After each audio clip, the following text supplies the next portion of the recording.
यस्तो पनि संविधान हुन्छ, यस्तो संविधान पनि हामीलाई दिनुहुन्छ?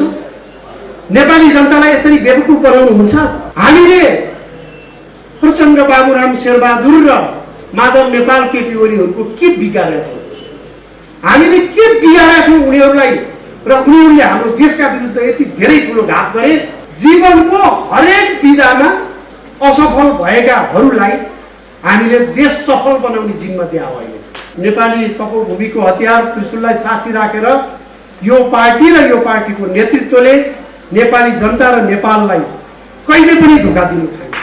बरु लुटिएर जान्छ, बरु मरेर जान्छौँ हामी, तर नेपाली जनताको भावनामा हामी चोट पुर्याउने काम कहिले पनि गर्दैनौँ। नाम चण्ड राखौँ या प्रचण्ड राखौँ, तर खटिएको के हो भने यो देशलाई विभाजन गर्ने केवल प्रधानमन्त्री बन्नको लागि हामी कहाँ राजनीतिजीवीहरू उत्पादन हुन्छन्, तर हामीले बराबर पाइरहेको छैनौँ। त्यो वैदेशिक रोजगारीमा पनि राजनीतिजीवीहरू लिँदो रहन्छ। हामीले त्यहाँ भन्यौँ हामी कहाँ उत्पादन हुने भनेकै राजनीतिजीवीहरू राजनीति गरेर जीविका चलाउनु।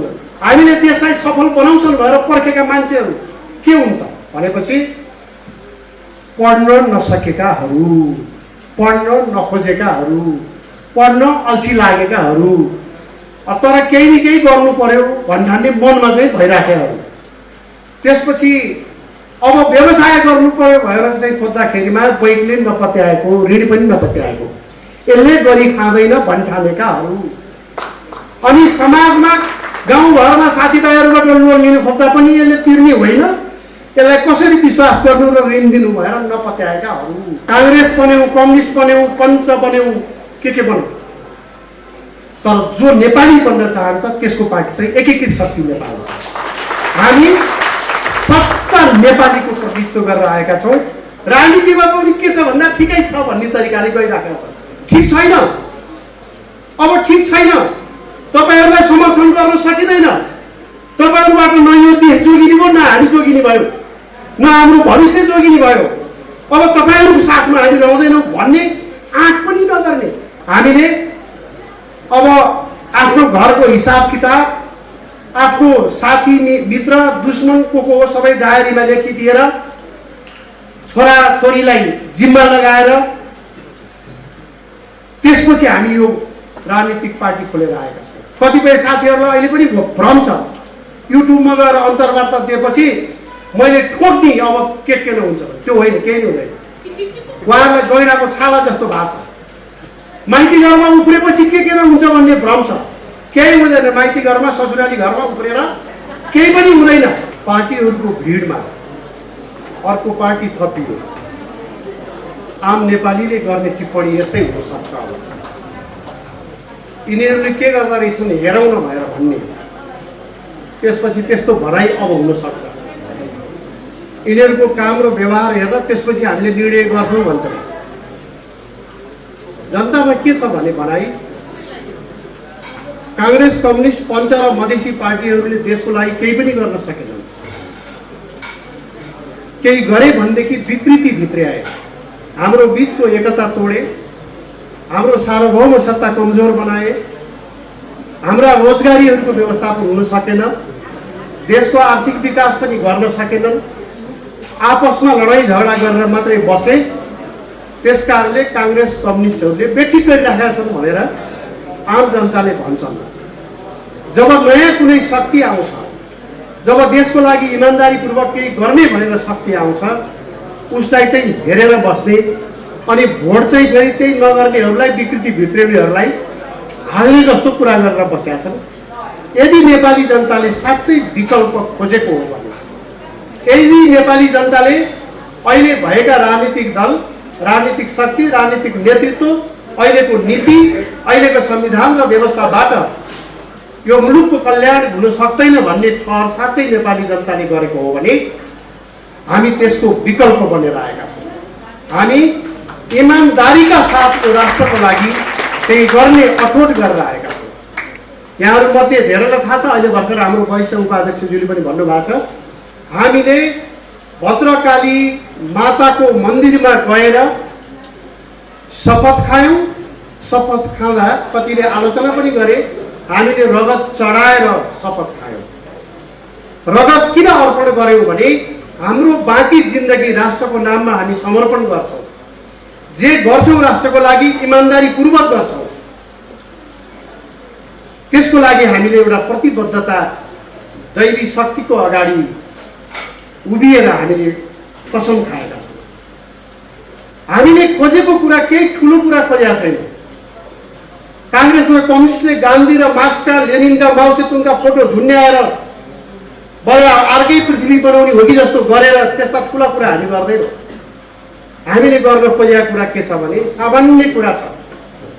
हाम्रो देशको सार्वभौम सत्ता एकदम बलियो होस्, एकताबद्ध होस्, नेपालीहरू जहाँ गए पनि सम्मान होस्, नेपाली पासपोर्टको सम्मान जुनसुकै मुलुकमा जाँदा पनि अति उच्च तहमा बनोस्। हामीले खोजेको के हो भने युवाहरू बेरोजगार छन्, रोजगारीको ग्यारेन्टी राज्यले गरोस्, रोजगारीको ग्यारेन्टी गर्न सक्दैन भने बेरोजगार भत्ता उपलब्ध गराओस् र रोजगारी खोजियोस्। हामीले खोजेको के हो भने महिलाहरू पछाडि पारिएका छन्, परेका छन्, महिलाका बेग्लै पीडाहरू छन्। यद्यपि कतिपय अहिले समाधान पनि हुँदै नगएको होइन, तथापि अझै पनि महिलाहरूमाथि हुने उत्पीडनको कमी भएको छैन र उत्पीडनमा अहिलेकै सत्तासीनहरू समेत संलग्न भएका समाचारहरू हामी पढिरहेका हुन्छौँ। त्यो उत्पीडनको अन्त्य होस् हामीले खोजेको कर्मचारी प्रशासनले जनताको काम गरोस्। जाने बित्तिकै यो काम मिल्दैन र हुँदैनबाट सुरु हुन्छ।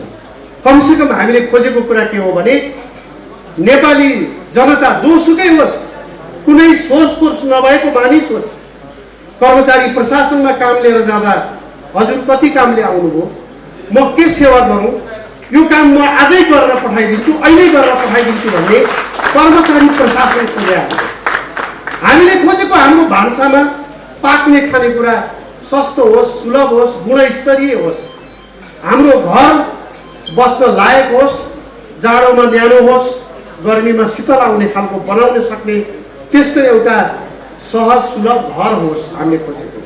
हामी हिँड्ने बाटोमा पुगेको ठाउँ, जान खोजेको ठाउँमा समयमै पुग्न पाइयोस्, कुनै कुराले अवरोध नगरोस्, सजिलोसँग सुरक्षित यातायात प्रयोग गरेर सजिलैसँग मान्छे आफ्नो गन्तव्यमा पुग्न सकुन्। हामीले खोजेको त्यो हो। हामीले खोजेको यो प्रकारको दिनहुँ महँगी होइन, सुलभ एकदम सस्तो जनजीवन, सजिलो जनजीवन खोजेको हो।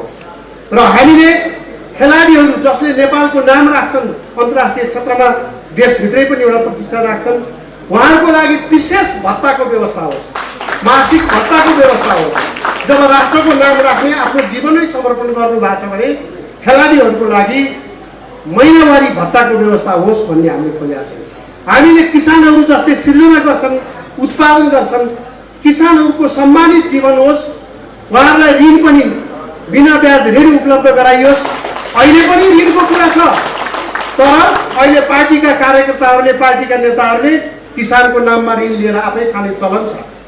हामीले त्यसको अन्त्य गराउन खोजेका छौँ। वास्तविक किसानको हातमा यो पुगोस्। हामी भन्छौँ ट्याक्सी चालकहरू छन्, ट्याक्सी चालकहरूले ऋण लिएर ट्याक्सी लिन खोज्दाखेरिमा एकदम सस्तो ब्याजमा उनले ऋण लिन पाउनु पर्यो। सस्तो ब्याजमा, धेरै सस्तो ब्याजमा 1% 2%मा। यसै गरी जुन पेसा व्यवसायका मानिस आफै संलग्न भएर व्यवसाय गर्न चाहनुहुन्छ उहाँहरूको लागि चाहिँ राज्यले विशेष व्यवस्था गरोस्, विशेष सुविधायुक्त ऋण उपलब्ध गराओस्। कुनै पनि उद्योग धन्दा कल कारखाना खोल्नको लागि लाइसेन्स एकदमै कडा छ। त्यो लाइसेन्स लिन र अध्ययन रिपोर्ट बनाउन मात्रै धेरै दुःख पाउँछ व्यापारीहरूले, व्यवसायीहरूले। त्यो अवस्थाको अन्त्य होस्। अहिले सबभन्दा ठुलो व्यवसाय के बनेको छ? राजनीति र प्रशासनमा काम गर्ने। सबभन्दा धनी को छन्? सबभन्दा सजिलैसँग पैसा कमाउने समुदाय कुन छ? जसले काम गर्छ ऊ गरिब हुने, जसले काम गर्छ उसले दुःख पाउने। अहिलेको राजनीतिक नेताहरूले चढेको जस्तो गाडी एउटा व्यवसाय गरेर चढ्नको लागि कति वर्ष लाग्छ, एउटा पुरै जिन्दगीमा पनि पुग्दैन। तर उनीहरू इजी मनीबाट त्यो कामहरू सम्पन्न गरिरहेका छन्। राजनीति केवल राजनीतिक कर्मीहरूको लागि हामीले त भन्ने गरेका छौँ, राजनीतिजीवीहरूको लागि, राजनीति गरेर जीवन चलाउने, जीविका गर्नेहरू। अहिलेको राजनीति व्यवसाय बनेको छ। हामी राजनीति व्यवसाय नभएर यो सेवा हो भन्ने कुरा हामी स्थापित गर्न चाहन्छौँ। हामीले खोजेको कुरा, हामी नेपालीहरू जो जहाँसुकै बसौँ, हाम्रो धर्म संस्कृति परम्परा मान्न पाऊँ, आफ्नो सभ्यता जोगाउन पाऊँ, आफ्नो संस्कृति रक्षा गर्न पाऊँ, हामीले खोजेको कुरा त्यो हो। त्यसमा हामी खुसी हुन्छौँ। अनि यही नै जुन कुरा हामीले खोजेका छौँ यो मानिसको खुसी खोज्या हो। हामीले खोजेको प्रकृतिको खुसी पनि हो, त्यो मानिसको खुसीसँग जोडिएको छ। हाम्रा जङ्गलहरू सुरक्षित हुन्, हरियाली हुन्, हाम्रा नदी नालाहरू आतङ्ककारीहरूले अहिले एकदमै आक्रमण गरेर चाहिँ नदी नालाहरूले आफ्नो बाटोमा सुरक्षित तवरमा हिँड्न पनि पाएका छैनन्। हामी हाम्रा नदी नालाहरू सुरक्षित तवरले बग्न पाउँ भन्ने चाहन्छौँ। हामी हाम्रा हिमालहरू सुरक्षित हुन् भन्ने चाहन्छौँ र त्यस्तोसँग हामी मान्छेको खुसी जोडिएको छ। र जे कुरामा मानिस खुसी हुन्छन् त्यही कुरामा अग्रगामी कदम चाल्ने हो, त्यो नै अग्रगमन हो। अहिले उहाँहरूले भन्नुभएको जस्तो अग्रगमन गलत परिभाषा भएको छ। अहिले त ठिक विपरीत, अहिले ठिक विपरीत भएको छ। देशको एकता हुनुपर्छ, देश विभाजन हुनु हुँदैन भन्ने चाहिँ गलत, देश टुक्र्याउनु पाउनुपर्छ भन्ने कुरा चाहिँ सही हो। अहिलेको समयमा अहिलेका क्रान्तिकारी मित्रहरूले, सत्तासीनहरूले गरेको परिभाषामा के छ भने देशलाई विभाजन गर्न पाउनुपर्छ भन्यो भने त्यो सही हो। देशलाई एकताबद्ध राख्नुपर्छ भन्ने चाहिँ लुकेर भन्नुपर्ने, देशको सबै नेपाली जनताको बिचमा एकता हुनुपर्छ, सद्भाव हुनुपर्छ भन्ने चाहिँ गलत नै अहिलेको समयले दिइराखेको सन्देश, उहाँहरूले दिइराख्नु भएको सन्देश। यो सबै सन्देशहरू विपरीत छन्। हामी चिर्न चाहन्छौँ त्यसलाई। हामी के चाहन्छौँ भने नेपालीहरूले मानिआएका सबै धर्म परम्परा संस्कृति संरक्षण गर्ने वैदिक सनातन हिन्दू राष्ट्र चाहन्छौँ। त्यसले नेपालीको बिचमा एउटा सम्मान र सद्भाव पैदा गर्नेछ। हामी किराँत धर्मको, बुद्ध धर्मको, जैन धर्मको, सिख धर्मको, बौद्ध धर्मको, मैत्रीय धर्मको जति पनि नेपालीहरूले मानिआएका धर्म छन्, इभन इस्लाम धर्म परापूर्व कालदेखि मानिआउनु भएको छ, नेपालीहरूले मानिआएका सबै धर्म परम्पराको संरक्षण गर्ने वैदिक सनातन हिन्दू राष्ट्रको स्थापना हामीले खोजेका छौँ। हामीले खोजेका छौँ प्रदेशको संरचनाको खारेजी। यो जनतालाई ठग्ने कुरा भइराखेको छ। संहिताको अवधारणा किन ल्याइयो भन्दा जनतालाई अधिकार सेवा सुविधा दिन पर्यो भनेर ल्याइयो। तर बीचमा एजेन्ट किन खडा गरियो? जनता कहाँ बस्छ? आकाशमा बस्दैन, जनता बस्छ जमिनमा। जमिन भनेको ओडा हो, नगरपालिका, गाउँपालिका हो। त्यो गाउँपालिका नगरपालिकासँग सिधै सिंहदरबारलाई जोड्ने हो भने बीचको पर्दा हटाउनुपर्छ। पर्दा भनेको प्रदेश हो। प्रदेशको संरचना नेपाली जनताको हक अधिकार सेवा सुविधालाई छेक्न बसेको र खर्च बढाउन बसेको एउटा निकाय हो। त्यसको खारिजी हुनुपर्छ प्रदेश भन्ने हाम्रो पार्टीको स्पष्ट धारणा छ। हाम्रो पार्टीले जातीय आधारमा आरक्षण दिने कुरा, जातीय आधारमा समानुपातिक प्रणाली संसदमा पुर्याउने कुराको विपक्षमा उभिएको छ। यसको विपक्षमा उभिने कारण जातको आधारमा हरेक मानिस योग्य हुँदैन। जातिको आधारमा पनि कस्ता मानिसहरूलाई पठाइएको छ बेग्लै कुरा हो। नेपालमा जातीय भावना सधैँ जीवित राखिराख्नको लागि जातीय आधारमा यो आरक्षण प्रणाली ल्याएको। हामीले हेऱ्यौँ अमेरिकामा के प्रणाली छ, युरोपमा के प्रणाली छ, बेलायतले के अभ्यास गरिराखेको छ। हामीले जति पनि सम्पन्न देशहरूको उदाहरण हेऱ्यौँ, कुनै पनि मुलुकले जातीय आरक्षण प्रणाली लागू गरेको छैन। किन लागू गरियो भने जो मानिसहरू क्षमतावान छन् ती मानिसलाई आफ्नो देशमा ल्याउनको लागि उनका छोराछोरी त अल्छी हुन्छन्, पढ्न पनि अल्छी गर्छन्, उनका छोरीछोरीवाला देश चल्ने छैन, उनको शान शौकत जोगिनेवाला छैन। त्यसैले आरक्षण भनिदिइसकेपछि कहीँ चाहिने मानिसहरू देश छोडेर जाने स्थिति हुन्छ। एउटा कुरा त्यो। अर्को कुरा स्टेटलाई जगैदेखि कमजोर बनाउने प्रयास हो। राज्यलाई जगैदेखि कमजोर बनाउनको लागि जातीय आरक्षण प्रणाली ल्याएको। एउटा जातले अर्को जातलाई शङ्का गर्ने, देख्ने बित्तिकै हरेक कुरा बोलेका कुराहरू पनि यो जातको मान्छेले त यो कुरा भनिहाल्छ नि भनेर एउटा जातले बोलेको कुरो नपत्याइदिने। एउटा मानिस काहीँ चाहिँ चोरीमै पक्राउ पर्यो भने पनि चोर पक्रिया हुँदैन, हाम्रो फलानु जात पक्रिया भनेर चाहिँ प्रचार गर्ने। यो प्रकारको विकृति व्यक्ति जो भित्रिएको छ हामी यसको अन्त्य चाहन्छौँ। र अर्को कुरा म तपाईहरुलाई भन्छु, जातीयताको कुरा गर्दा हामीलाई अहिले हामी अफगानिस्तानको 50 वर्ष अगाडिको अवस्थामा छौँ। 50 वर्ष अगाडि जसरी त्यहाँ जात धर्मका नाममा, क्षेत्रका नाममा जसरी विभाजन सिर्जना गरिएको थियो, 50 वर्ष अगाडि जसरी राजनीतिक ध्रुवीकरण भएको थियो, रसियाली पक्षधर र अमेरिकी पक्षधर बनेर जसरी मानिसहरू घर घरमा कुरा गर्न थालेका थिए, अहिले ठिक त्यसै गरी हामीलाई चाहिँ नि यो एमसीसीसँग जोडेर अब एउटा चिनिया ध्रुव, एउटा अमेरिकी ध्रुव क्रिएट गर्न खोजिएको छ। नेपाली राष्ट्रिय हितको विपरीत यो प्रकारको ध्रुवीकरणलाई पनि हामीले चिर्नु छ। हामीले नेपाललाई ध्रुव बनाएर काम गर्नु छ, नेपालको पक्षमा काम गर्नुपर्ने हुन्छ। हामी कुनै अरू ध्रुवमा जाँदैनौँ, हाम्रो ध्रुव भनेको नेपालै हो।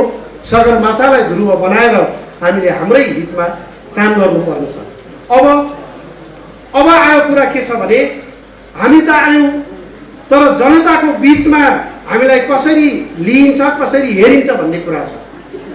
हाम्रो देशको विडम्बना के छ भने, हरेक कुरालाई सबभन्दा पहिला नकारात्मक रूपमा लिने।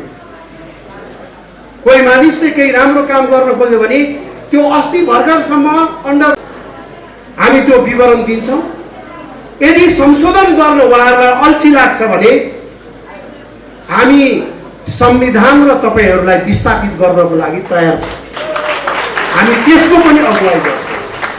तपाईहरुले हेर्नु होला, एकचोटि संविधान कसैले हेर्नु भएको छैन भने त्यसको प्रस्तावनामा यो देशको निर्माण गर्ने वीरहरूलाई चिन्दैन, पृथ्वीनारायण शाहलाई चिन्दैन, वंशु गुरुङलाई चिन्दैन, श्रीकृष्ण पाठकलाई चिन्दैन, वीरभद्र उपाध्यायलाई चिन्दैन।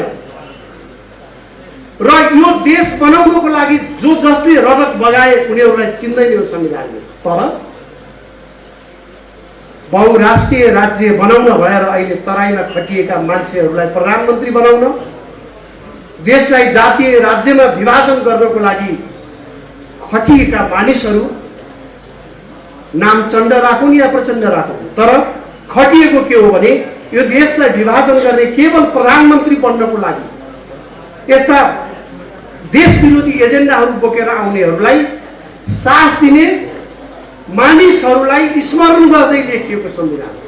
त्यहाँ हेर्नुहोस्, घाइते, अपाङ्ग अनि अरू केहरूलाई स्मरण गर्दै उहाँ लेखेका छ। एउटा पार्टी विशेषको लागि, एउटा नेता विशेषको लागि लडेका मानिसहरूलाई चाहिँ स्मरण गर्ने यो संविधानको प्रस्तावनाले। तर यो देशै बनाउने, देशै स्थापना गर्न आफ्नो जीवन अर्पण गर्ने मानिसहरूलाई चाहिँ यो संविधानले नसम्झिने, यस्तो पनि संविधान हुन्छ? यस्तो संविधान पनि हामीलाई दिनुहुन्छ? नेपाली जनतालाई यसरी बेवकुफ बनाउनुहुन्छ? अहिलेसम्म उहाँहरूले देश विपरीतका कुराहरूलाई हामीले ल्यायौँ भनेर हल्ला गर्दै आउनुभयो र हामीले एउटा विकराल हिंसाका बीचमा हिंसाको अन्त्य हुन्छ भने ठिकै छ त भन्दै हामीले धेरै कुरा सक्यौँ।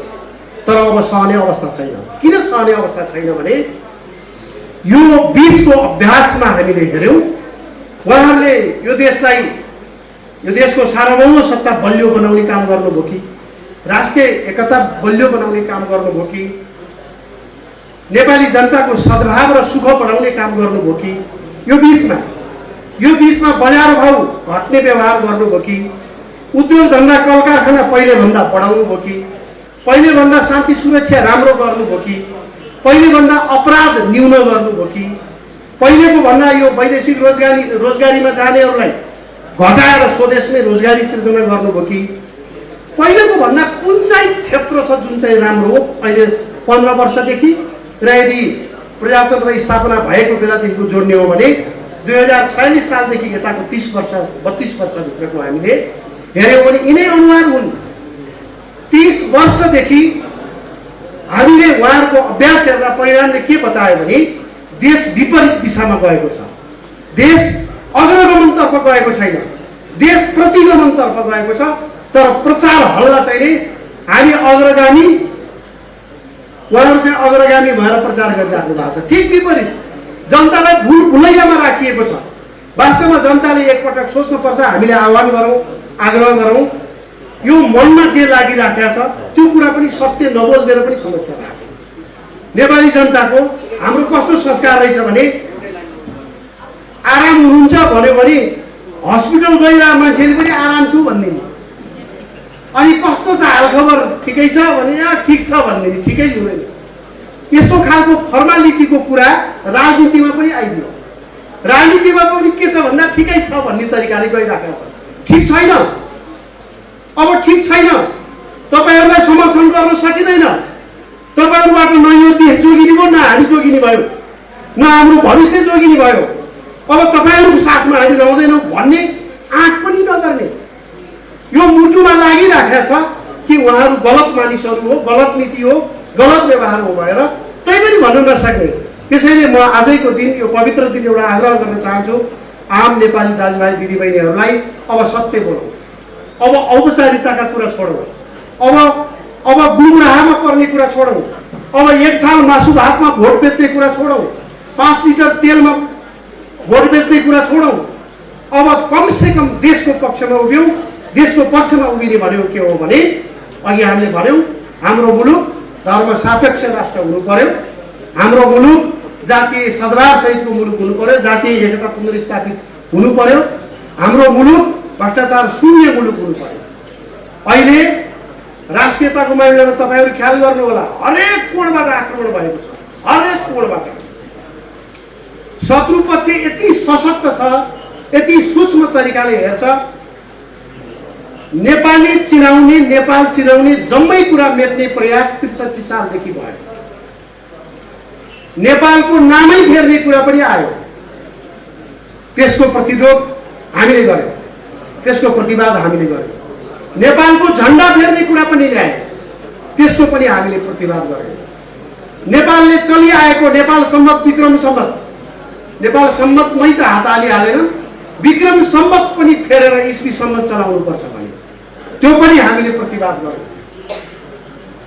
नेपाली भाषालाई सबैतिर अनिवार्य नगरौं भनेर आए, त्यो त संविधानमै लेखेको छ। त्यसैले कतिपय प्रदेशहरूले अरू नै भाषालाई सम्पर्क भाषा बनाइसके। अब नेपाली भाषा सबै ठाउँमा सम्पर्क भाषा, सबै प्रदेशमा यदि प्रदेश रहिराख्यो भने सबै प्रदेशमा नेपाली भाषा सम्पर्क भाषा हुँदैन। भाषामाथि पनि आक्रमण हो, धर्ममाथि आक्रमण हो, संस्कृतिमाथि आक्रमण हो। हामीले प्रचण्ड बाबुराम शेरबहादुर र माधव नेपाल केपी ओलीहरूको के बिगारेका थियौँ? हामीले के बिगारेका थियौँ उनीहरूलाई? र उनीहरूले हाम्रो देशका विरुद्ध यति धेरै ठुलो घात गरे। अहिले ब्याङ्कहरूको चेकमा हेर्नुहोस्, पहिला विक्रम सम्मत, लेकिन ठाउँमा अहिले इस्वी सम्मत सुरु गरेका छ। कमसे कम त्यसमा नेपाल सम्मत लेखिएको भए यो हाम्रै भूमिको सम्मत हो, हामी स्वीकार गर्छौँ भन्छौँ।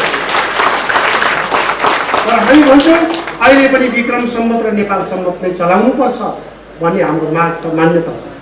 त्यसै गरिकन अहिले चाहिँ इन्भोइस नम्बर अहिले बसेको हाम्रो वरिष्ठ उपाध्यक्षजीले भन्नुभयो त्यो अहिले स्थगित मात्रै गरेका छ। हाम्रा गतिविधिहरूको हरेक सूचना इन्भोइस नम्बर राखिसकेपछि बङ्गलादेशमा रहेको अमेरिकी कम्पनी मार्फत अमेरिकाले प्राप्त गर्छ। कुन गाडी लिएर को मानिस कहाँ जाँदैछ भन्ने कुराको जानकारी यदि नेपाल राज्यले लिदिएको भएदेखि त्यो हामी खुसी हुन्छौँ। हामीले त खोजेकै के हो भने नेपालको राज्य चाहिँ सुकुम्बासी पिता जस्तो, पिता माता जस्तो भयो, अलपत्र छोराछोरी। हामी के चाहन्छौँ? हामीले खोजेको राज्य भने बाबु आमाले जसरी छोराछोरीलाई केयर गर्छन्, हरेक सदस्य, हरेक नागरिकलाई राज्यले देख्नु पर्यो, राज्यले हेर्नु पर्यो। मेरो कोही छैन भन्ने स्थिति हुनु भएन। मैले जागिर पाइनँ, मैले काम पाइनँ, राज्यले मलाई खोजिदिनु पर्यो। म बिरामी भई मेरो उपचार राज्यले निःशुल्क रूपमा गरिदिनु पर्यो।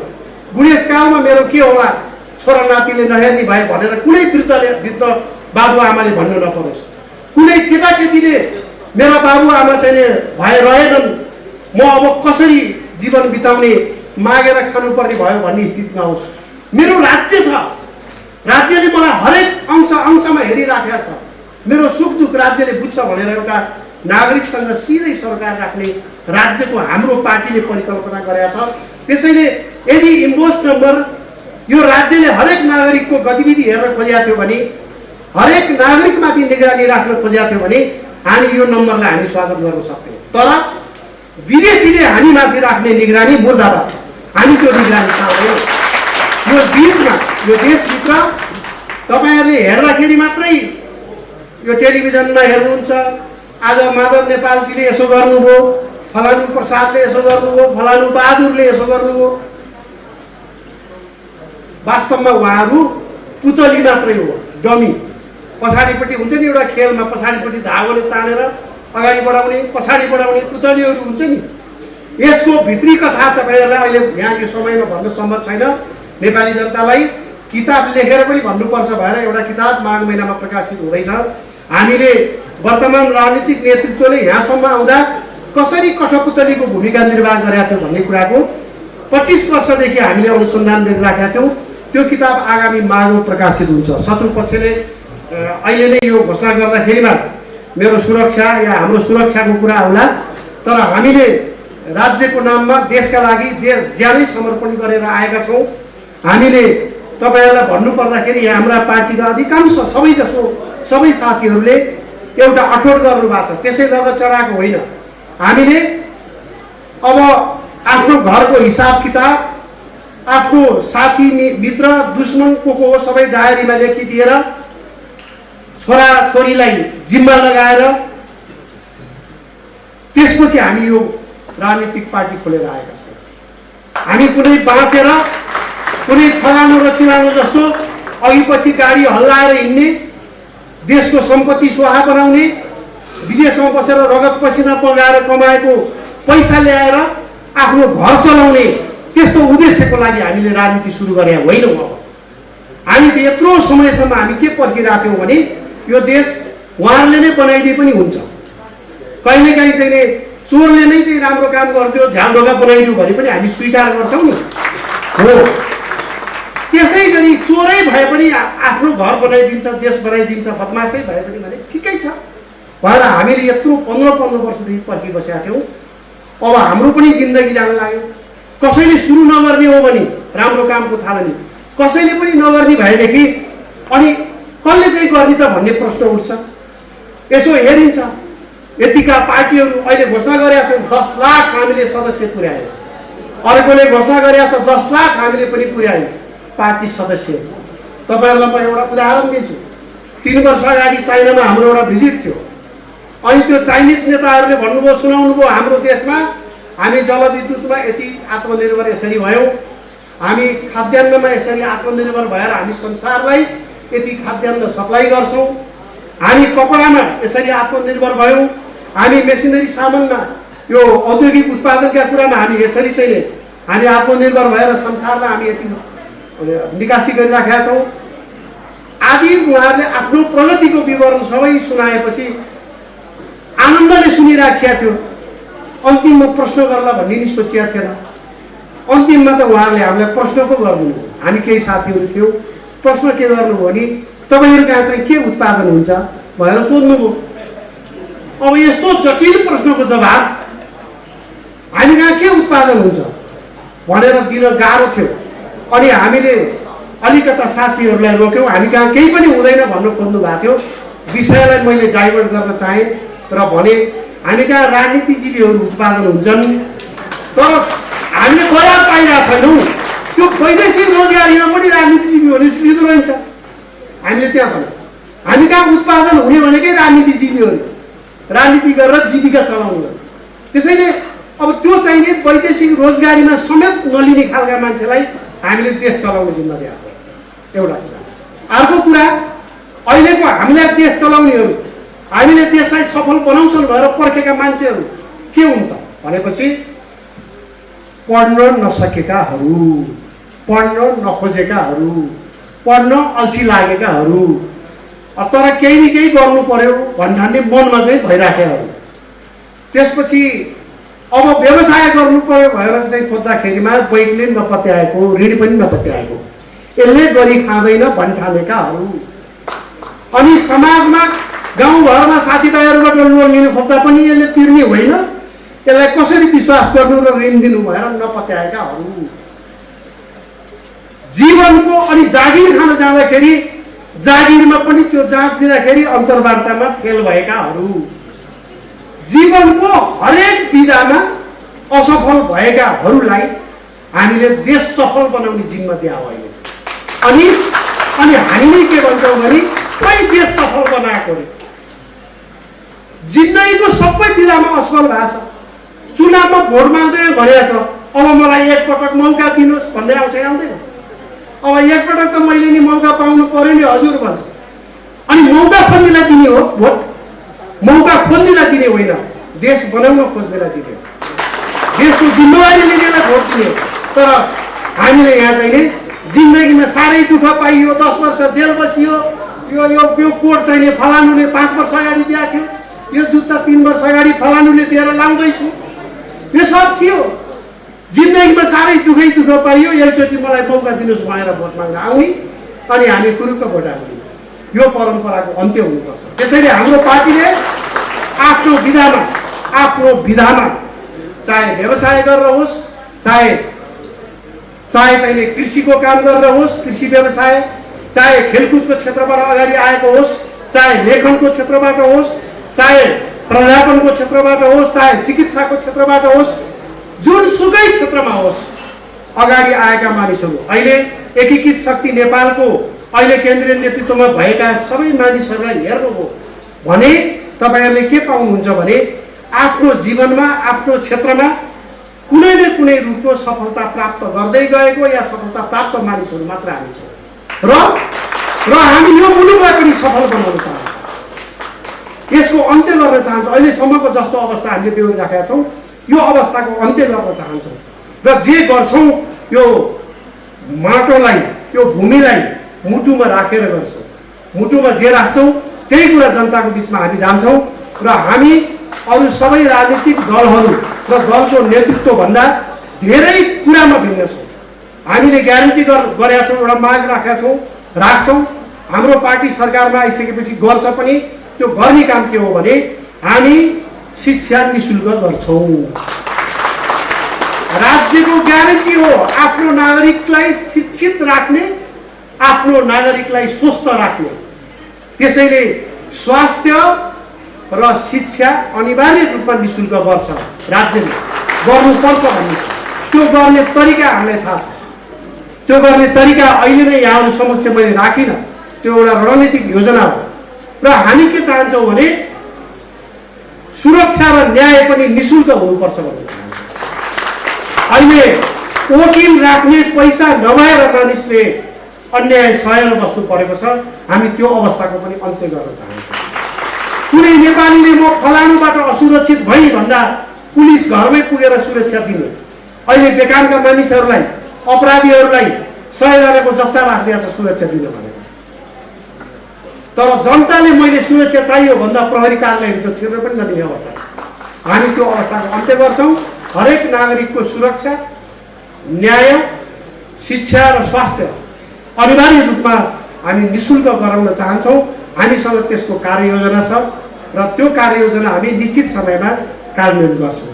र हामीले अर्को के योजना बनाएको छौँ भने अहिले व्यापारी व्यवसायी यहाँ कोही हुनुहुन्छ केही साथीहरू, तपाईहरूले अरू कुरामा त दुःख पाइराख्नु भएको छ। देशभरिका सबै उद्यमी व्यवसायीहरूले दुःख पाउनु भएको छ। त्यो कर तिर्न जाँदा समेत दुःख पाइन्छ। हामीले हाम्रो कर नीति बदल्न खोजेका छौँ। हामीले जनमुखी कर नीति भनेर जसले जति कमाइ गर्न सक्छ हरेक घर परिवारले आफैले कर निर्धारण गरेर राज्यलाई जानकारी दिने, कर उठाउन घर घरमा मान्छे आउने या अनलाइनबाट कर बुझाउने व्यवस्था गर्ने। हामीले अब कर्मचारीको मुख हेरिराख्नु पर्दैन, त्यहाँ गएर घुस दिइराख्नु पर्दैन, कर तिर्नको लागि पनि 4 दिन 5 दिन धाउनु पर्ने अवस्था अब बन्दैन, हामी बन्न दिँदैनौँ। त्यसैले हामीले यो जनताले भोग्नु परेको हरेक समस्याहरूको हामीले यतिका वर्षसम्म जुन अध्ययन गरेर बस्यौँ, जुन अनुसन्धान गऱ्यौँ, के गर्दा जनताको हित हुन्छ भन्ने कुराको हामीले जुन सोच बनायौँ, अब त्यसलाई कार्यान्वयन गर्ने बेला आएको छ। लेखेर बोलेर त धेरै वर्ष बिताइयो, धेरै वर्ष हामीले लेख्यौँ बोल्यौँ। कतिपय साथीहरूलाई अहिले पनि भ्रम छ, युट्युबमा गएर अन्तर्वार्ता दिएपछि मैले ठोक्दिएँ अब के हुन्छ, त्यो होइन, केही हुँदैन। उहाँहरूलाई गैराको छाला जस्तो भएको छ। माइती घरमा उफ्रेपछि के हुन्छ भन्ने भ्रम छ, केही हुँदैन। माइती घरमा, ससुराली घरमा उफ्रेर केही पनि हुँदैन। अब उफ्रिनु पर्ने समय भनेको कहाँ हो? हामी भन्छौँ हामी दिनदिनै तपाईँहरूलाई लगेर नेपाली जनतालाई चाहिँ आउनुहोस् भनेर घाममा सुकाउनु पनि चाहँदैनौँ। हामी नेपाल बन्द गरेर दुःख दिन पनि चाहँदैनौँ। हामी टायर बालेर प्रदूषण बढाउन पनि चाहँदैनौँ। शान्तिपूर्ण तवरबाटै हामी दानव राजको अन्त्य गर्न चाहन्छौँ। हामीसँग त्यसको कार्ययोजना छ र त्यो कार्ययोजना हुन्छ। अर्को कुरा, चुनावमा जाँदाखेरि हामी चुनावी पद्धति जुन छ यो पनि सुधार्न चाहन्छौँ। यसलाई सुधार्ने अठोट भएका कोही पनि साथीहरू यो पार्टीको सदस्य बन्न चाहनुहुन्छ भने सक्नुहुन्छ र यो पार्टीमा आबद्ध भएर अगाडि बढे बापत एउटा ग्यारेन्टी दिन्छु। एउटा आज भगवान शिवजीको हतियार, नेपाली तपोभूमिको हतियार त्रिशूललाई साक्षी राखेर यो पार्टी र यो पार्टीको नेतृत्वले नेपाली जनता र नेपाललाई कहिले पनि धोका दिने छैन। बरु मेटिएर जान्छ, बरु मरेर जान्छौँ हामी, तर नेपाली जनताको भावनामा हामी चोट पुर्याउने काम कहिले पनि गर्दैनौँ। नेपालको हित विपरीत होइन, हितलाई प्रतिकूल असर पर्ने कुनै पनि कार्य हाम्रो पार्टीले गर्ने छैन। हामी गर्छौँ भने केवल नेपाली जनताको हित गर्छौँ, त्यसका लागि समर्पित रहन्छौँ। यो पार्टीका सबै सहकर्मी साथीहरूलाई म आग्रह गर्न चाहन्छु कि हामी सबैले एउटा इमान्दारीका साथ जनताको बिचमा जान भोलिदेखि नै सुरु गरौँ। अब अर्को कुरा म आह्वान गर्न चाहन्छु, जसले जो नेपाली काङ्ग्रेस बनेर बस्नु भएको छ, जो नेपाली कम्युनिस्ट बनेर बस्नु भएको छ, जो नेपाली फोरम अहिले के नाम राखेको छ, वर्षमा एकपटक नाम चेन्ज हुन्छ थाहा छ के नाम राखेको छ अहिले, एउटा जे होस् मधेसको नाममा खुलेको पार्टी, हजुर सजपा जसपा जे होस्, मतलब हामी त्यो बन्यौँ अनि पञ्च बन्यौँ। हामी राप्रपा प्रजातिका अनेकौँ गुट उपगुटका पञ्च बन्यौँ। त्यो सबै त बन्यौँ, तर एउटा कुरा बन्न बाँकी छ, त्यो चाहिँ नेपाली। जो मानिस नेपाली बन्न चाहन्छ, काङ्ग्रेस बन्यौँ, कम्युनिस्ट बन्यौँ, पञ्च बन्यौँ, के बन्यौँ, तर जो नेपाली बन्न चाहन्छ त्यसको पार्टी चाहिँ एकीकृत शक्ति नेपाल हो। हामी सच्चा नेपालीको प्रतिनिधित्व गरेर आएका छौँ र यही सन्देश लिएर जनताको बिचमा हामी जानेछौँ। र यहाँहरू सबैलाई यो कार्यक्रममा सहभागी भएर हामीलाई साथ दिनुभएकोमा हार्दिक धन्यवाद र भविष्यमा अरू महत्त्वपूर्ण कार्यक्रमहरूमा पनि यहाँहरूको सक्रिय सहभागिता रहनेछ भन्ने विश्वास दिलाउँदै म सञ्चार माध्यमका साथीहरूलाई पनि हार्दिक धन्यवाद दिन चाहन्छु र अन्तिममा एउटा सूचना दिएर बिदा हुन्छु। एकीकृत शक्ति नेपाल र मातृभूमिका लागि नेपाली, मातृभूमिका लागि नेपाली गैर राजनीतिक सङ्गठन हो, सामाजिक संस्था हो र एकीकृत शक्ति नेपाल र मातृभूमिका लागि नेपालीको संयुक्त आयोजनामा भोलिदेखि नेपालव्यापी र एक अर्थमा संसारव्यापी जहाँ नेपाली क्रिया छ हस्ताक्षर अभियान सुरु हुँदैछ। हाम्रा एजेन्डाहरूमा सहमति जनाउने सबै साथीहरूको हस्ताक्षर लिने र त्यसपछि हामीले अरू कार्यक्रम तर्जुमा गर्नेछ। भोलि इन्द्रचोकमा 11 बजे हामीहरूको कार्यक्रममा सबै सहकर्मी साथी र अन्य मिडियाका साथीहरूलाई पनि सहभागिताको लागि आग्रह गर्दै म अहिले बिदा हुन्छु। धन्यवाद। जय माता।